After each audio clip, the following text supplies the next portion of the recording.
जो खो गया उसे सोचा नहीं करते, जो खो गया उसे सोचा नहीं करते, जो मिल गया उसे खोया नहीं करते। ध्यान से सुनिएगा। और सफलता उन्हीं को मिलती है जो अपने वक्त और हालात पे रोया नहीं करते। तो आइए हम लोग करते हैं मैथमेटिक्स के सबसे डिफिकल्ट जो कि स्टूडेंट को लगता है टॉपिक ज्योमेट्री की शुरुआत।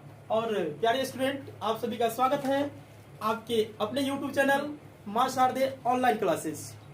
आज हम लोग ज्योमेट्री पढ़ेंगे जिसे हिंदी में क्या कहा जाता है? ज्यामिति। क्या कहा जाता है? ज्यामिति। और इसे दूसरी भाषा में क्या कहा जाता है? रेखा गणित। तो पहला क्वेश्चन, ये रेखा गणित ज्यामिति किसे कहते हैं? गणित की वह शाखा है जिसके अंतर्गत हम लोग लाइन एंड एंगल यानी रेखा एवं कोण और त्रिभुज, वृत्त, आयत, चतुर्भुज इत्यादि के बारे में अध्ययन करते हैं। वो क्या कहलाता है? ज्यामिति कहलाता है, रेखा गणित कहलाता है। यानी रेखा, बिंदु, कोण और बहुत सारे ऐसे ठोस आकृतियों के बारे में अध्ययन करते हैं जिस गणित के शाखा के अंतर्गत उसे हम लोग क्या कहते हैं? रेखा गणित। और सेकेंड क्वेश्चन बनता है, रेखा गणित यानी ज्यामिति के पिता किसे कहा जाता है? Father of geometry. Father of geometry. तो फादर ऑफ ज्योमेट्री कहा जाता है यूक्लिड को। किसको? यूक्लिड को। याद रखेंगे आप सभी, ज्यामिति के पिता किसे कहा जाता है? यूक्लिड को। याद था? रहा होगा। चलिए, क्लास 10th एक्सरसाइज जो है ना 6.1 त्रिभुज, जो कि स्टूडेंट को डिफिकल्ट लगता है क्योंकि ये सारा के सारा जो है ना रट्टा मारने वाला नहीं बल्कि कॉन्सेप्चुअल फैक्ट है, ये समझने वाले टॉपिक है।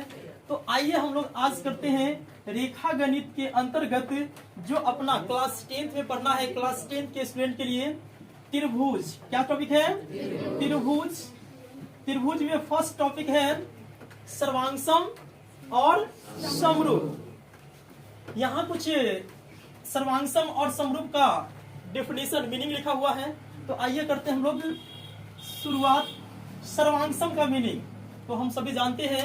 सर्वांगसम को अगर थोड़ा सा तोड़ करके देखिए, सर्वांगसम, सर्वांगसम इसको तोड़िए, सर्व, अंग और क्या होता है? सम। यानी जिसका सभी अंग समान हो उसे क्या कहते हैं? यहाँ लिखा हुआ समान आकार एवं समान अमाप। आकार को हम लोग क्या बोलते हैं? शेप। क्या बोलते हैं? शेप। इसे दूसरी भाषा में समझने के लिए आप रूप भी बोल सकते हैं। क्या बोल सकते हैं? रूप। जिसका शेप भी इक्वल हो और साइज भी इक्वल हो उसे क्या कहेंगे? सर्वांगसम आकृति। और ये जो है ना सर्वांगसम आकृति का क्या है? सिंबल है। इसे इंग्लिश में क्या बोलते हैं? कॉन्ग्रुएंस। समरूप, समरूप को इंग्लिश में क्या बोलते हैं? सिमिलर। सिमिलर का ये क्या है? साइन है। अब हम लोग क्वेश्चन बनता है कि समरूप आकृति किसे कहते हैं? समरूप आकृति किसे कहते हैं? तो समान आकार एवं असमान माप, यानी जिसका शेप तो इक्वल हो। क्या हो? शेप यानी रूप एक जैसा हो लेकिन उसका साइज जो है ना छोटा बड़ा हो सकता है। इस तरह की आकृति को क्या कहा जाता है? समरूप कहा जाता है। आई होप आपको समझ में आ गया होगा। तो पहला हम लोग को एक फोटो बनाते हैं, आपको बताना है कि ये सर्वांगसम है या समरूप है। इसे देख करके बताना पड़ेगा कि ये सर्वांगसम आकृति है या समरूप है। ये जो है ना त्रिभुज है ABC, सबका नाम दे सकते हैं। ये कौन सा त्रिभुज है? समकोण त्रिभुज। तो एक क्वेश्चन हम लोग को बन रहा है कि ये बताइए सारे के सारा एक दूसरे का क्या है? समरूप है। क्या है? समरूप है। तो एक क्वेश्चन हम लोग बनता है कि सभी समकोण त्रिभुज, सभी समकोण त्रिभुज कैसे होते हैं? सभी समकोण त्रिभुज कैसे होते हैं? समरूप होते हैं। आई बात समझ में? चाहे वो छोटा हो बड़ा हो, सारा का सारा जो क्या होना चाहिए? समकोण होना चाहिए। वो कैसा होगा? सभी सर्कल यानी वृत्त ये कैसे होते हैं? समरूप। ये किसका एग्जाम्पल है? समरूप का एग्जाम्पल है। किसका? समरूप का। अब बात आती है तो ये समरूप है तो सर्वांगसम कब होगा? जिसका साइज और शेप दोनों ही इक्वल हो। जिसका साइज और शेप दोनों ही इक्वल हो उसे क्या कहेंगे? सर्वांगसम। फॉर एग्जाम्पल यहाँ पे हम लोग ले सकते हैं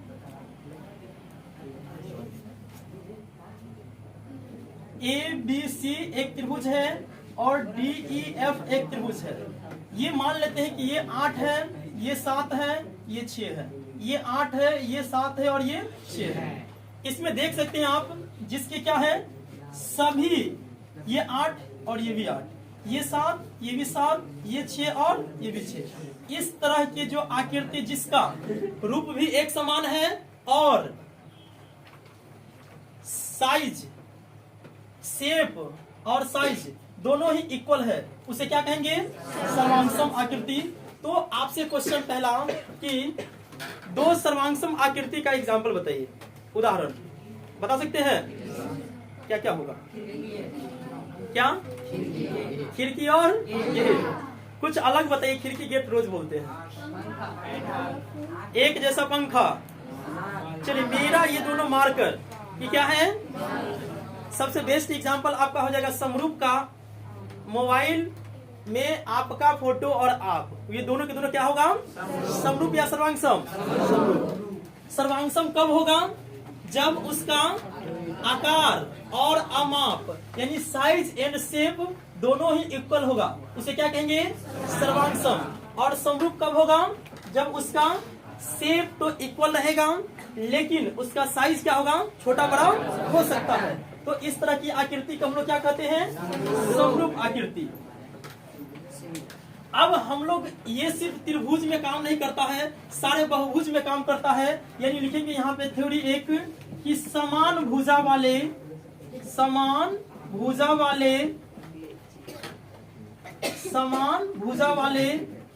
बहुभुज के समरूप होने के शर्त। और ये क्वेश्चन जो है ना आपके बोर्ड एग्जाम क्लास 10 2 मार्क्स का लगभग हर साल आता है। यानी दो समान भुजा होना चाहिए। वो बहुभुज इसलिए कहा गया कि त्रिभुज के अलावा चतुर्भुज में भी ये अप्लाई होता है ये कंडीशन। तो आइए हम लोग जानते हैं समान भुजा वाले बहुभुज के समरूप होने का क्या शर्त होता है। तो ये 2 शर्त होते हैं। शर्त नंबर 1 कि इसके संगत कोण कैसे होते हैं? संगत कोण बराबर होते हैं। संगत कोण बराबर होते हैं। और दूसरी इसकी संगत भुजा कैसी होती है? संगत भुजा अनुपातिक रूप से समान होती है। ये दोनों कॉन्सेप्ट को आप समझेंगे तो एक्सरसाइज 6.1 मैथमेटिक्स का क्लास 10 का ये जो टॉपिक है ना समरूप और सर्वांगसमता का, बस इस टॉपिक पे टिका हुआ है। और एक क्वेश्चन ऑब्जेक्टिव 2 नंबर वाले में ये सेम आता है। तो आपको याद हो गया होगा 2 त्रिभुज के समरूप होने का शर्त। 2 त्रिभुज के समरूप होने का शर्त। पहला शर्त क्या होता है? इसकी संगत कोण बराबर होते हैं और इसकी संगत भुजाएं क्या होती है? अनुपातिक रूप से समान। तो आइए हम लोग देखते हैं फिगर के थ्रू।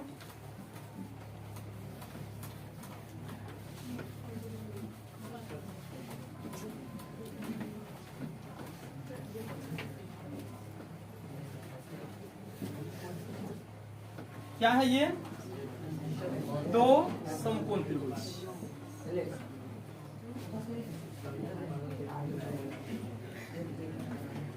इसमें दोनों अगर टर्म अप्लाई हो रहा है, ये दोनों जो टर्म है इसके संगत कोण बराबर होते हैं और इसकी संगत भुजा क्या होते हैं? अनुपातिक रूप से समान होते हैं। अगर ये दोनों के दोनों टर्म इसमें अप्लाई हो जाएंगे, कोई सा भी फिगर ले लीजिए आप, है ना, उसमें अगर ये टर्म अप्लाई हो रहा है तो वो क्या कहलाएगा, एक दूसरे का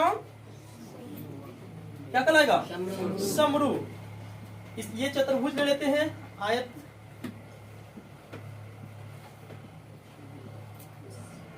चलिए, सबसे पहली बात आती है कि आपको समझना है संगत कोण, दूसरा संगत भुजा। संगत कोण, ये दोनों त्रिभुज में बताना है संगत कोण, बता सकते हैं। ये दोनों त्रिभुज में कोण ए के संगत कोण क्या होगा, कोण बी। कोण बी के संगत कोण क्या होगा, कोण सी के संगत कोण क्या होगा। तो सपोज कि यहाँ पे 90 डिग्री है, यहाँ पे 30 डिग्री है, यहाँ पे 60 डिग्री है। अगर ये दोनों त्रिभुज समरूप है तो इसमें दिया हुआ है, तो इसमें बता सकते हो क्या? तो बताइए एंगल डी का मान कितना होगा, 30, एंगल ई का मान कितना, और एंगल एफ का 60। यहाँ तक कोई दिक्कत? अब ये संगत भुजा कैसी होनी चाहिए, अनुपातिक रूप से समान होना चाहिए। कैसे होना चाहिए, अनुपातिक रूप से समान होना चाहिए। अब ये अनुपातिक रूप क्या होता है, तो सपोज कि यहाँ पे दिया हुआ है 4, यहाँ पे दिया हुआ है 3 और यहाँ पे 5, यहाँ दिया हुआ है 8, ये दिया है 10 और ये दिया है 6। अब इसे संगत भुजा को अनुपातिक रूप में लिखिए और वेरीफाई कीजिए। अगर ये दोनों टर्म वेरीफाई हो जाता है तो कहेंगे कि ये दोनों के दोनों त्रिभुज कैसा है, समरूप है। तो आइए भुजा ए बी, भुजा ए बी के संगत भुजा क्या होगा, भुजा डी। ये भुजा ए बी है, इसके संगत भुजा क्या होगा, डी ई। इसे अनुपातिक रूप में लिखिए, यानी इसे बट्टा के रूप में, अंश हर के रूप में। संगत भुजा बराबर होंगे किसके, ए बी बट्टा डी ई। और क्या हो सकते हैं,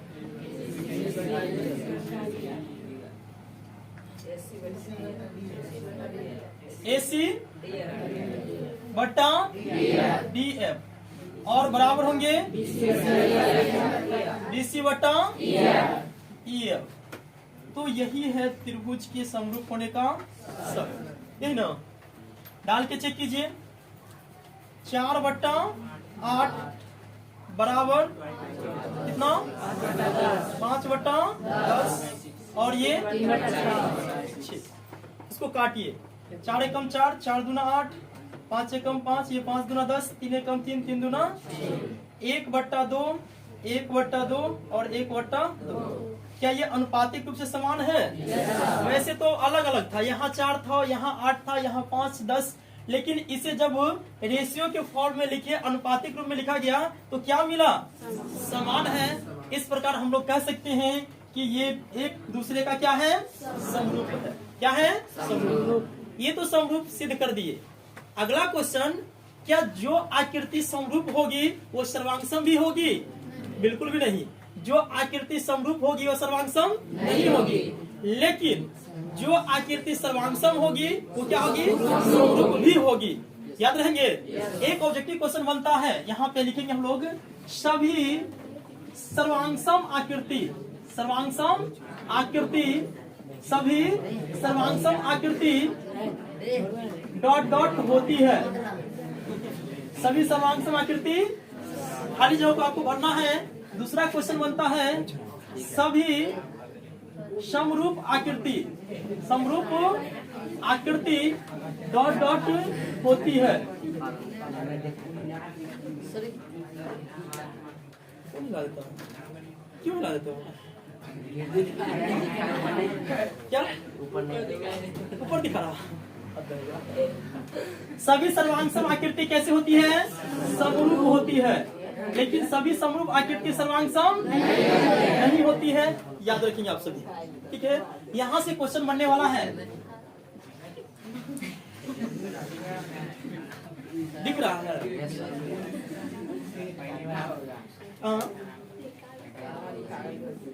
तू वैसे पकड़ जाएगा हमेशा की, दिखा दिया इसको, अब नीचे करो ना, अब ठीक है। चलिए ध्यान देंगे,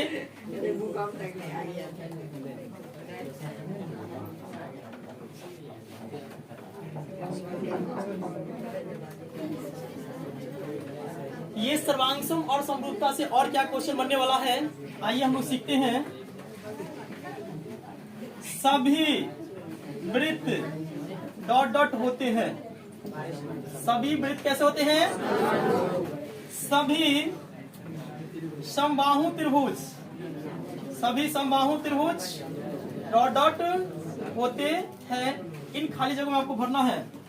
सभी समकोण त्रिभुज, सभी समकोण त्रिभुज डॉट डॉट होते हैं। सभी वर्ग डॉट डॉट होते। यहाँ 4 क्वेश्चन है जिसका आंसर एक होगा, समरूप, समरूप और समरूप। आइए समझते हैं कैसे ये समरूप होगा।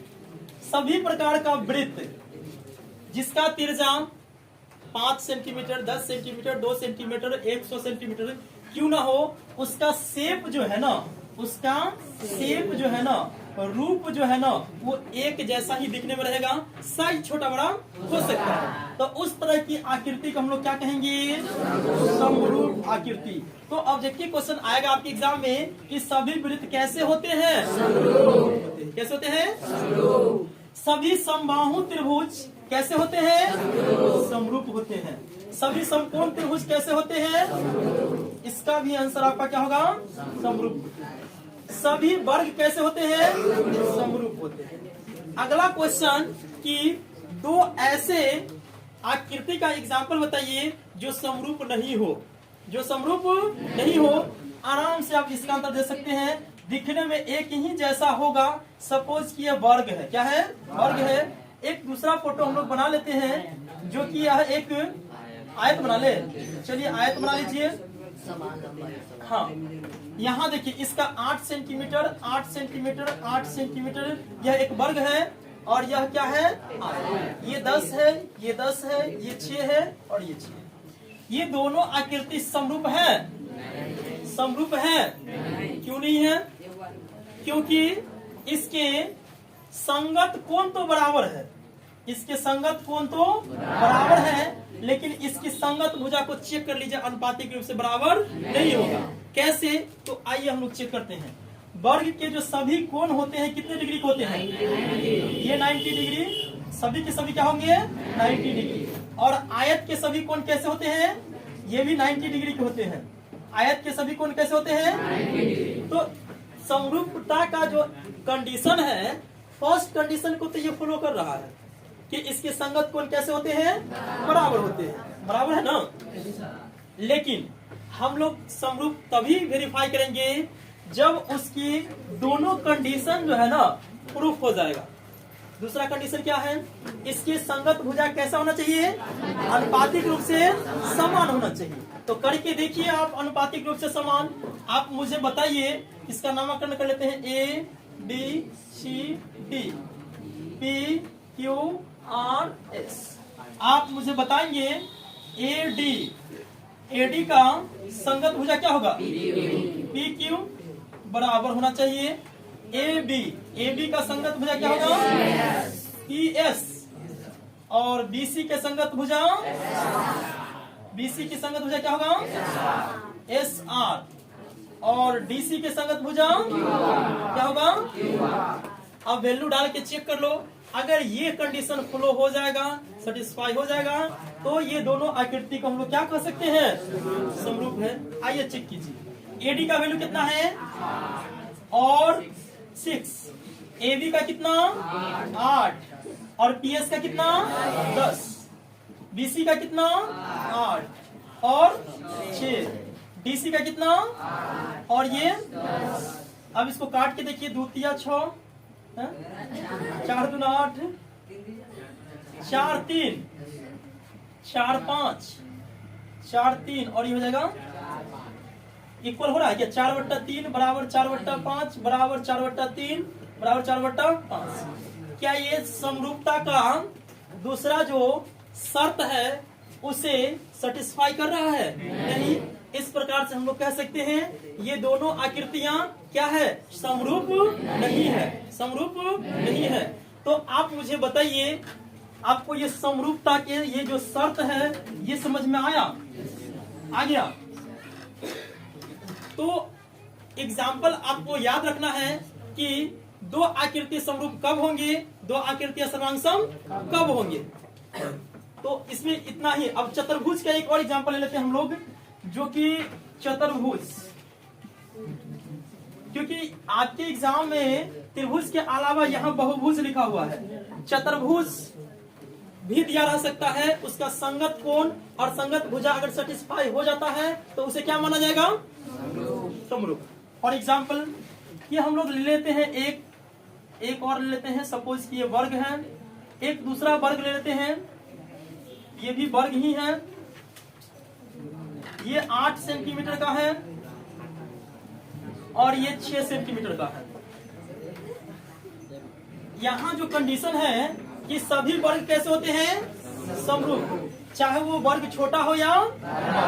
तो आइए हम लोग, क्या ये लिखा हुआ गलत है या सही, इसको प्रूफ करते हैं। सबसे पहला कंडीशन के सभी वर्ग के सभी कोना कितने डिग्री का होता है, 90 डिग्री का। तो ये फर्स्ट कंडीशन तो हम लोग को वेरीफाई हो गया। सेकेंड कंडीशन, इसकी संगत भुजा को क्या करना है, अनुपातिक रूप से समान करना है। आइए करके देखिए, ये इस भुजा के संगत भुजा इसमें क्या होगा, 8/6। इस भुजा के संगत भुजा क्या होगा, ये भी 8/6 है। और इस भुजा के संगत भुजा, और इधर इसको काट लीजिए, 4 3 और ये 4 3 4/3 बराबर हो गया 4/3 4/3। क्या ये बता सकते हैं आप, ये दोनों आकृतियां कैसा है, ये सर्वांगसम भी है क्या, ये आकृतियां समरूप है, क्या है, सर्वांगसम है, नहीं है।